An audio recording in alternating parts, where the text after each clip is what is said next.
Previously on Serial. Maybe there is another person that was supposed to hang with Hay that afternoon. Do you remember if she had another close friend, or do you know if she had a new boyfriend? Yes, Hay was dating a new boy named Don. He had already finished high school. They worked together at the Owings Mills Mall. Months before she disappeared, I remember one day Hay called me for some help with her car. I immediately went to help her. That's where I met Don. We talked for a few minutes. Hey, looked like a good guy.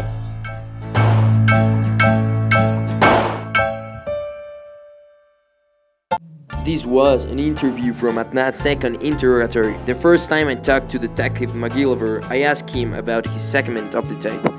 He told me that Don was the first person they called searching for Hay, and he said that he had been working all that afternoon at Owings Mills Mall, so the police had corroborated his alibi. For me, this seems curious. After the interview I made Don 5 months ago, he told me that he had that day off, and then I found out that his mom was the store representative.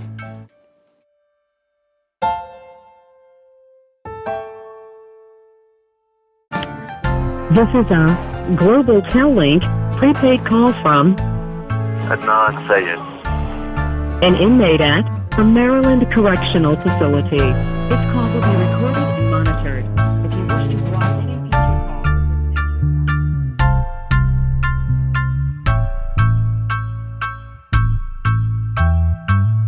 nature. Hi, my name is Anthony Gutierrez. I'm here to tell you what really happened that January afternoon of 1999.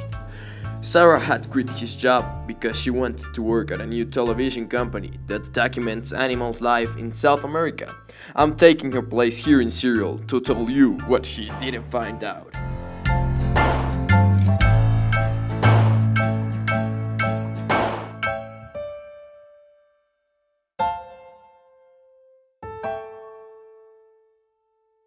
From This American Life and WVS Chicago, it's Serial, one story told week by week, and this is episode 13 in addition to season 1, telling you what really happened.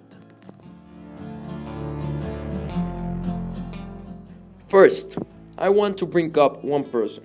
Don Clandestine is the former boyfriend of Haymin Lee, a young woman whose murder in 1999 led to the imprisonment of her ex-boyfriend, Adnan Syed. Don was dating Hay at the time of his murder. The police hadn't any evidence that paged him as the actual murderer of Haymin Lee, but there are other different contradictions on his alibi that could be a reason to take him in count as a suspect.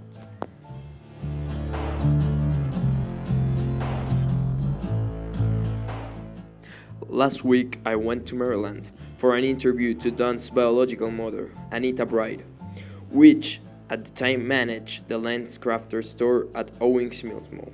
She was the person that ratified Don's ironclad alibi, which the police completely believed.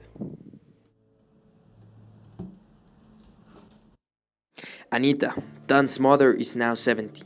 She lives alone in an apartment on Baltimore.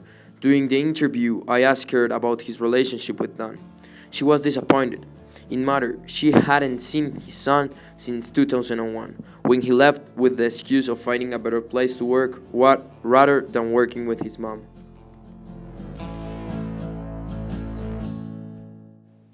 I had waited for a call from him after he left. I know, he is in Washington and he's married and he has 2 beautiful kids, but I wouldn't really know that without social media. Don for me isn't a good son. After all I had made for him, he had ever helped me, and I am alone and he is my only son. I have some questions for you. Do you remember Haymin Lee, your son's ex-girlfriend that was murdered in 1999? Ah yeah, I remember her. She worked at LensCrafters for me. Oh, now that I remember, there was a friend of hers that was convicted for her murder. I think he didn't deserve to be in prison. For the things I had here, there was not enough evidence to judge him as he was. Did your son work on Wednesdays at LensCrafters? No, he only worked on Mondays, Tuesdays and Thursdays. Sometimes, when he was a child, he joined me every day after school. Did you someday sign for Don as if he worked that day? Do you remember? I remember that for almost a year, After Don left high school, I sang each day as if he had been working, because he needed his curriculum to have an entire year of working experience to enter the Washington College.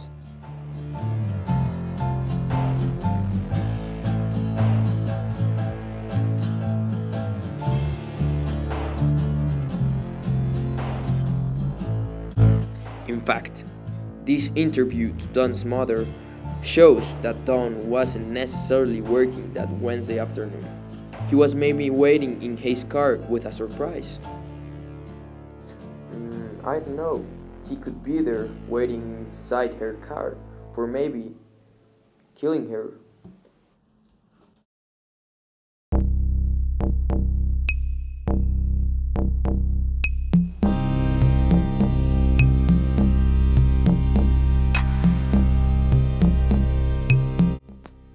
Don was 22 when he started dating Lee, who was then a high school senior and his co-worker at LensCrafter.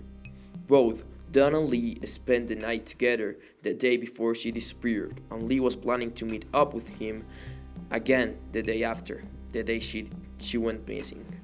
In his car, the police found a note that corroborates they were planning to meet that evening.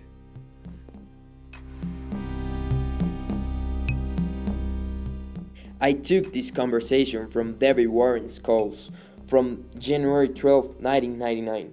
She was a friend of both Don and Hay at Woodland. The call lasted approximately 1 hour. Don was telling Debbie about the plans he had with Hay that evening and the next day after school.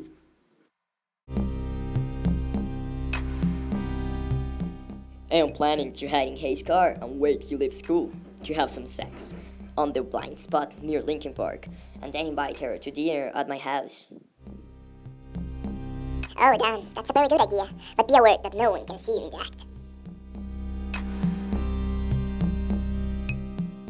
I would like to think that this is a coincidence, but after we know Don wasn't really on LensCrafters that afternoon, and then we hear that he was planning to have sex with Hay after school near the park she was found dead, I think this information solved the case and truly give the court another suspect to look after.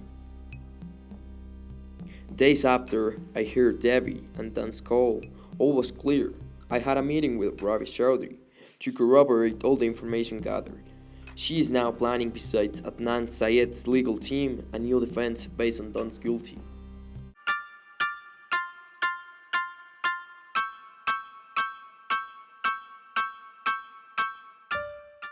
Serial is produced by Julius Snyder, Dana Shivis, and me.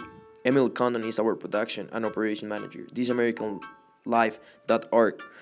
Support for Serial comes from Squarespace and from NGT Now, and from MailChimp. Serial is a production of This American Life and WBS Chicago.